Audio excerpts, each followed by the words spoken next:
তো আপনারা যারা বর্তমানে রাজ্য বা দেশের বাইরে রয়েছেন, পরিযায়ী শ্রমিক হিসাবে কাজ করছেন, তারা কিন্তু চাইলেই নিজের মোবাইল থেকে পশ্চিমবঙ্গের সম্পূর্ণ নতুন প্রকল্প কর্মসাথী পরিযায়ী শ্রমিক প্রকল্পে অনলাইন আবেদন করতে পারেন।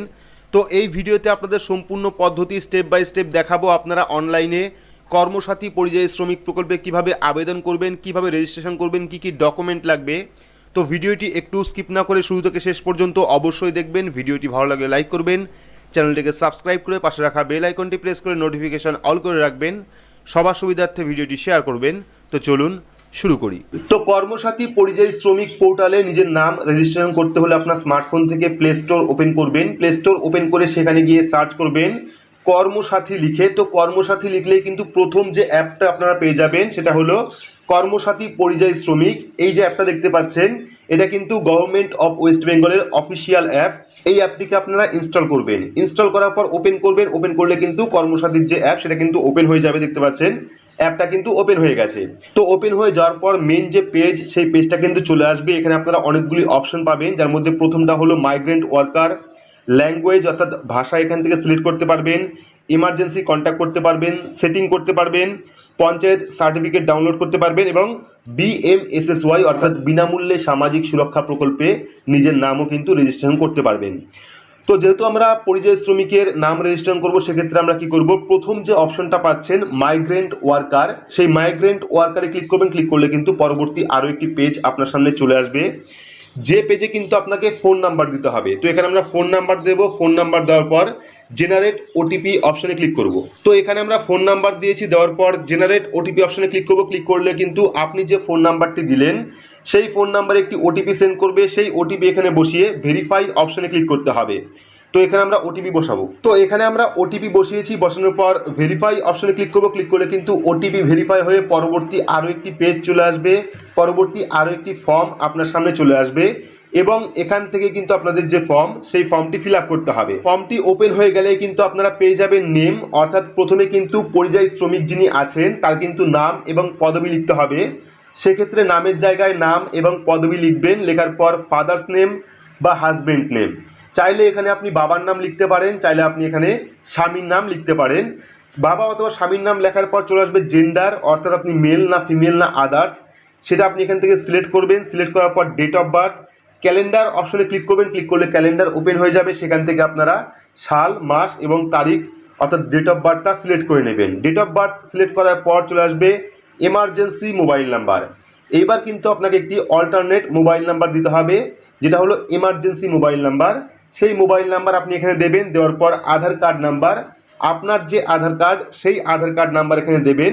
দেওয়ার পর নেক্সট অপশনে ক্লিক করবেন। তো নেক্সট অপশনে ক্লিক করলে পরবর্তী ফর্মটা চলে আসবে, অর্থাৎ অ্যাড্রেস। এবার কিন্তু আপনাকে ফুল অ্যাড্রেস লিখতে হবে। দেখতে পাচ্ছেন পার্মানেন্ট অ্যাড্রেস, অর্থাৎ এখানে কিন্তু আপনাকে পার্মানেন্ট অ্যাড্রেস দিতে হবে, যেটা থাকতে হবে ওয়েস্ট বেঙ্গলের, অর্থাৎ আপনার যে বাড়ি সেই বাড়ির অ্যাড্রেস আপনাকে দিতে হবে। তো দেখতে পাচ্ছেন স্টেট ওয়েস্ট বেঙ্গল চলে এসছে। এখান থেকে ডিস্ট্রিক্ট আপনারা সিলেক্ট করবেন, অর্থাৎ জেলা সিলেক্ট করবেন। সিলেক্ট করার পর পরবর্তী অপশন চলে আসবে সাব ডিভিশন। আপনার যে সাব ডিভিশন, সেই সাব ডিভিশন আপনি এখান থেকে সিলেক্ট করবেন। সিলেক্ট করার পর পুলিশ স্টেশন, আপনার যে পুলিশ স্টেশন সেই পুলিশ স্টেশন আপনি এখান থেকে সিলেক্ট করবেন। সিলেক্ট করার পর ব্লক, মিউনিসিপ্যালিটি বা কর্পোরেশন, আপনার ব্লক বা মিউনিসিপ্যালিটির নাম এখান থেকে সিলেক্ট করবেন। সিলেক্ট করার পর ভিলেজ, রোড বা হাউস নাম্বার। এবার কিন্তু আপনার হাউস নাম্বার বা আপনার যে বাড়ি সেই বাড়ির পুরো ঠিকানা এখানে লিখতে হবে। তো এখানে আপনারা বাড়ির ঠিকানা লিখে দেবেন। লিখে দেওয়ার পর পরবর্তী অপশন চলে আসবে পিনকোড। আপনার যে এলাকার পিনকোড সেই পিনকোড আপনি এখানে লিখবেন। পিনকোড দেওয়ার পর পরবর্তী অপশন চলে আসবে কান্ট্রি, অর্থাৎ আপনার দেশ। এবার দেখতে পাচ্ছেন ওয়ার্ক সাইট অ্যাড্রেস। এইবার কিন্তু আপনাকে আপনি যেখানে কাজ করছেন, অর্থাৎ যদি আপনি পশ্চিমবঙ্গের বাইরে কোনো জায়গায় কাজ করেন, অন্য কোনো রাজ্যে কাজ করেন, সেক্ষেত্রে প্রথমে কান্ট্রি, বা অন্য দেশে কাজ করেন সেক্ষেত্রে প্রথমে কান্ট্রি এখান থেকে সিলেক্ট করবেন। চাইলে আপনি ইন্ডিয়া সিলেক্ট করতে পারেন, চাইলে আপনি আদার্সও সিলেক্ট করতে পারেন। অর্থাৎ যদি আপনি ভারতে কাজ করেন সেক্ষেত্রে ভারত সিলেক্ট করবেন, ইন্ডিয়া সিলেক্ট করবেন। যদি আপনি দেশের বাইরে গিয়ে কাজ করেন সেক্ষেত্রে যে কান্ট্রিতে আপনি কাজ করছেন সেই কান্ট্রি সিলেক্ট করবেন। তো কান্ট্রি সিলেক্ট করার পর পরবর্তী অপশন চলে আসবে স্টেট। এবার আপনি কোন রাজ্যে কাজ করছেন সেই রাজ্য এখান থেকে সিলেক্ট করবেন। অর্থাৎ পশ্চিমবঙ্গ থেকে গিয়ে যে রাজ্যে আপনি কাজ করছেন সেই রাজ্য সিলেক্ট করবেন। সিলেক্ট করার পর চলে আসবে পুলিশ স্টেশন, সেই এলাকার পুলিশ স্টেশনের নাম এখানে দেবেন। দেওয়ার পর ফুল অ্যাড্রেস, অর্থাৎ যেখানে আপনি কাজ করছেন সেই ফুল অ্যাড্রেস এখানে লিখবেন। লেখার পর নেক্সট অপশনে ক্লিক করবেন। তো নেক্সট অপশনে ক্লিক করলে কিন্তু পরবর্তী আরও একটি পেজ চলে আসবে, আরও একটি ফর্ম চলে আসবে, যেটা হলো এমপ্লয়মেন্ট ডিটেলস। অর্থাৎ আপনি কোন কাজটি করছেন আপনার রাজ্যের বাইরে গিয়ে বা দেশের বাইরে গিয়ে তার কিন্তু ডিটেলস এখানে লিখতে হবে। দেখতে পাচ্ছেন এনগেজ উইদাউট এজেন্ট। যদি আপনি উইদাউট এজেন্টে থাকেন সেক্ষেত্রে এনগেজ উইদাউট এজেন্ট ক্লিক করবেন। ক্লিক করার পর এমপ্লয়ার্স নেম, অর্থাৎ আপনি কোন কোম্পানি কাজ করছেন, enter your name of employer, সেই নামটি লিখবেন। লেখার পর এমপ্লয়ার অ্যাড্রেস কী রয়েছে সেই অ্যাড্রেস লিখবেন। লেখার পর এমপ্লয়ার্স মোবাইল নাম্বার কী রয়েছে সেই মোবাইল নাম্বার লিখবেন। লেখার পর নেচার অফ এমপ্লয়, অর্থাৎ কোন প্রকার কাজ আপনি করছেন সেই কাজটি এখানে লিখবেন। লেখার পর select your date of migration, অর্থাৎ আপনি সেই রাজ্যে কত বছর ধরে বা কত দিন ধরে কাজ করছেন, ক্যালেন্ডার অপশনে ক্লিক করবেন। এখান থেকে আপনারা পশ্চিমবঙ্গের বাইরে গিয়ে আপনি কত বছর ধরে কাজ করছেন সেই সালটা এখান থেকে সিলেক্ট করবেন। সিলেক্ট করার পর সাবমিট অপশনে ক্লিক করবেন। ক্লিক করলে দেখাবে ডিক্লারেশন। এখানে কিন্তু আপনাকে কনফার্ম সাবমিট অপশনে ক্লিক করতে হবে। কনফার্ম সাবমিট অপশনে ক্লিক করলে কিন্তু দেখতে পাচ্ছেন পরবর্তী অপশন চলে এসেছে ইওর উইন নাম্বার। এখানে উইন নাম্বার চলে এসেছে, অর্থাৎ অ্যাপ্লিকেশন নাম্বার চলে আসছে। চাইলে এটাকে আপনারা স্ক্রিনশট করে রাখতে পারেন। এই যে অ্যাপ্লিকেশন নাম্বার পাচ্ছেন এটা দিয়ে কিন্তু আপনারা স্ট্যাটাস চেক করতে পারবেন। তো এখানে দেখতে পাচ্ছেন your information submitted successfully, your provide MWIN number চলে এসেছে। Please complete your other details within 3 month, অর্থাৎ এই যে ফিল আপ করলেন এরপরে কিন্তু আপনি আরও 3 মাস সময় পাবেন এই ফর্মটাকে ফিল আপ করার জন্য। তো আমরা কি করব, ওকে অপশনে ক্লিক করব। ওকে অপশনে ক্লিক করলে কিন্তু মেন পেজটা চলে আসবে। দেখতে পাচ্ছেন ইনকমপ্লিট লেখা চলে এসছে, এখানে কিন্তু আমাদের অ্যাকাউন্টটাও চলে এসছে। এইবার আমরা কি করব, ইনকমপ্লিট অ্যাপ্লিকেশন যে অপশনটা রয়েছে সেই অপশনে ক্লিক করব। ক্লিক করলে পরবর্তী পেজটা চলে আসবে। এইবার চাইবে আপনার ব্যাংক অ্যাকাউন্ট ডিটেলস। তো এখানে প্রথমে আপনারা আইএফএসসি কোড নাম্বার দেবেন, ব্যাংকের আইএফএসসি কোড নাম্বার। ব্যাংকের আইএফএসসি কোড নাম্বার দেওয়ার পর ব্যাংক নেম, আপনার কোন ব্যাংকে অ্যাকাউন্ট রয়েছে সেই ব্যাংকের নাম লিখবেন। লেখার পর ব্যাংকের ব্রাঞ্চের নাম কি রয়েছে সেই ব্যাংকের ব্রাঞ্চের নাম লিখবেন। লেখার পর অ্যাকাউন্ট নাম্বার, আপনার যে ব্যাংক অ্যাকাউন্ট নাম্বার সেই অ্যাকাউন্ট নাম্বার এখানে দেবেন। দেওয়ার পর নেক্সট অপশনে ক্লিক করবেন। তো নেক্সট অপশনে ক্লিক করলে কিন্তু পরবর্তী আরও একটি পেজ চলে আসবে যেখানে থাকবে ফ্যামিলি মেম্বার ডিটেলস। চাইলে কিন্তু আপনি এখানে নমিনিকে অ্যাড করতে পারেন, আর অবশ্যই আপনারা নমিনিকে অ্যাড করবেন, কারণ নমিনি কিন্তু পুরো সুবিধা পাবে।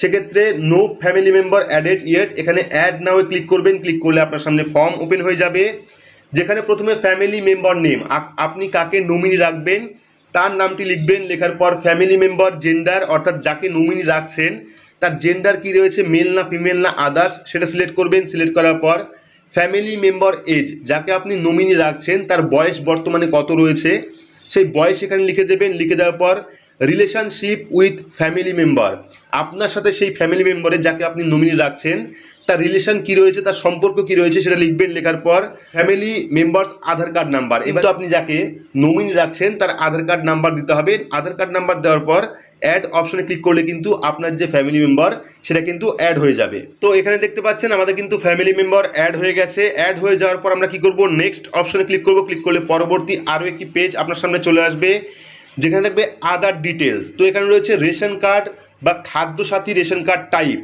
তো এখান থেকে কিন্তু আপনাদের রেশন কার্ড সিলেক্ট করতে হবে। আপনাদের রেশন কার্ডের ক্যাটাগরি কোনটা রয়েছে সেই ক্যাটাগরি এখান থেকে সিলেক্ট করবেন। সিলেক্ট করার পর রেশন কার্ড বা খাদ্যসাথী কার্ড নাম্বার, এখানে আপনার রেশন কার্ডের নাম্বার লিখবেন। রেশন কার্ডের নাম্বার লেখার পর নমিনি নেম, এবার কিন্তু আপনার নমিনির যে নাম সেই নাম লিখতে হবে।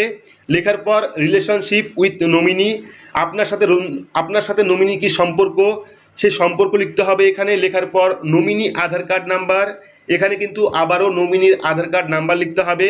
লেখার পর নমিনির মোবাইল নাম্বার, আপনাকে কিন্তু নমিনির যে ফোন নাম্বার সেই ফোন নাম্বার এখানে লিখতে হবে। লেখার পর নেক্সট অপশনে ক্লিক করবেন। তো নেক্সট অপশনে ক্লিক করলে কিন্তু চলে আসবে ডকুমেন্ট ডিটেলস। এখানে কিন্তু আপনাদের প্রথমে ফটো, অর্থাৎ নিজের যে ফটো সেই ফটো এখানে আপলোড করতে হবে। ফটো সাইজ হতে হবে 50 কেবির মধ্যে, জেপিজি বা জেপিইজি ফাইলে সেক্ষেত্রে আপনারা ক্যামেরা অপশনে ক্লিক করবেন, ডিরেক্ট আপনারা ক্যামেরা করেও ফটো আপলোড করতে পারেন, বা চাইলে আপনি আপনার যে পাসপোর্ট সাইজের ফটো সেই ফটো আপনি এখানে আপলোড করতে পারেন।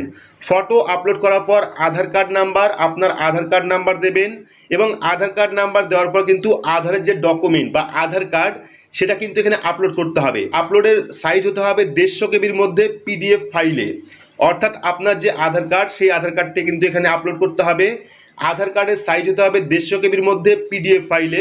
সেক্ষেত্রে এই যে লোগোটা পাচ্ছেন এই লোগোতে ক্লিক করবেন, আপনার ফাইল ওপেন হয়ে যাবে, সেখান থেকে আপনারা আধার কার্ড আপলোড করে দেবেন। আধার কার্ড আপলোড করার পর পরবর্তী অপশন চলে আসবে ব্যাংক পাসবুক। আপনাকে কিন্তু ব্যাংকের যে পাসবুকের প্রথম পাতা সেই পাতাটিও এখানে আপলোড করতে হবে।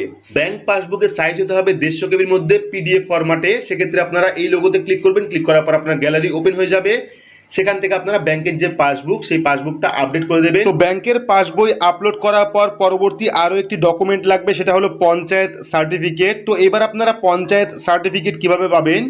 পঞ্চায়েত সার্টিফিকেট ডাউনলোড করার জন্য আপনারা এই অ্যাপের যে হোম পেজ রয়েছে অর্থাৎ ফ্রন্ট পেজ, সেই হোম পেজে আপনি চলে যাবেন, দেখতে পারবেন পঞ্চায়েত সার্টিফিকেট বলে একটি অপশন আছে, দেখতে পাচ্ছেন পঞ্চায়েত সার্টিফিকেটের অপশন।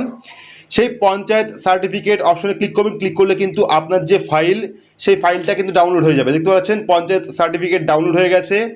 আপনারা এটাকে ওপেন করবেন, ওপেন করলে কিন্তু এখান থেকে আপনারা পঞ্চায়েত সার্টিফিকেটটা দেখতে পারবেন, এবং এটাকে কিন্তু আপনাদের প্রিন্ট আউট করে বের করে এটাকে ফিল আপ করতে হবে, যেটা হলো অ্যানেক্সার এ ফর্ম। তো এই যে ফর্মটা দেখতে পাচ্ছেন এই ফর্মটা আপনাদের সম্পূর্ণ ফিল আপ করতে হবে, অফলাইন ফিল আপ করতে হবে। ফিল আপ করার পরে কিন্তু আপনাদের এখানে আপলোড করতে হবে। তো এই যে অ্যানেক্সার এ ফর্মটা পাচ্ছেন, এই ফর্মটাকে ডাউনলোড করে প্রিন্ট আউট করবেন। প্রিন্ট আউট করার পর এখানে যাবতীয় ফিল আপ করবেন, ফর্মটা ফিল আপ করবেন। ফিল আপ করার পর সেই ফিল আপ ফর্মটা কিন্তু আপনাদের এই যে ফোল্ডার এখানে কিন্তু আপলোড করতে হবে। এই যে পঞ্চায়েত সার্টিফিকেট এর সাইজ হতে হবে 150 কেবির মধ্যে পিডিএফ ফরম্যাটে। তো আপনারা এই ফর্মটি ডাউনলোড করে নেবেন। ডাউনলোড করার পর এখানে আপলোড অপশনে ক্লিক করবেন, আপনার ফোল্ডার ওপেন হয়ে যাবে, সেখান থেকে এই ফাইলটি আপনারা আপলোড করে দেবেন, অর্থাৎ পঞ্চায়েত সার্টিফিকেট আপলোড করে দেবেন। আপলোড করার পর সাবমিট অপশনে ক্লিক করলে কিন্তু আপনার যে ফর্ম সেই ফর্মটা কিন্তু টোটালি সাবমিট হয়ে যাবে, অর্থাৎ পরিযায়ী শ্রমিকের যে সার্টিফিকেট অর্থাৎ পরিযায়ী শ্রমিকের যে ফর্ম বা রেজিস্টার সেটা কিন্তু ফুললি রেজিস্টার হয়ে গেল। এরপর থেকে কিন্তু আপনি যাবতীয় সুবিধা পাবেন। তো এই ছিল সম্পূর্ণ আপডেট। আশা করছি বোঝাতে পেরেছি যে পশ্চিমবঙ্গের সম্পূর্ণ নতুন প্রকল্প কর্মসাথী পরিযায়ী প্রকল্পে আপনারা কিভাবে নিজের নাম রেজিস্ট্রেশন করবেন, কিভাবে ফর্ম ফিল আপ করবেন, কী কী ডকুমেন্ট লাগবে